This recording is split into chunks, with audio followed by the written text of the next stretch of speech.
Nothing says I'm South African more like a beautiful, big, plump pumpkin fritter. Afrikaans was a pampoenkoekie. Heaven on a plate. It's like Afrikaans people are funny. We mash everything. Green beans, aardappels, pumpkin. Growing up, everything in our Sunday lunch. Mash, mash, mash, mash, mash.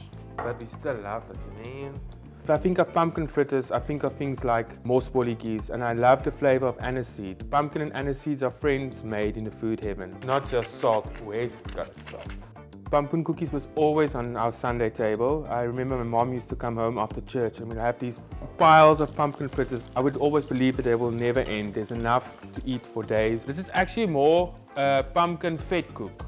That's the size of it. Sugar, the moment the bubbles start to go slow, that's normally like 112, 118 degrees. And you'll see the steam disappears. That means there's no more moisture. Now you'll see it starts to caramelize. So this is when you have to watch it. Ooh, woo! The caramel will seize a bit, so it will go hard.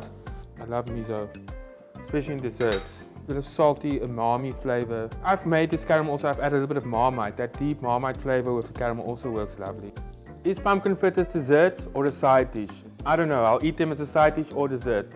That's what makes it so special. You know something's good when you have no words left. All you can say is yummy. Look out for my recipes in this brand new series on winter favorites.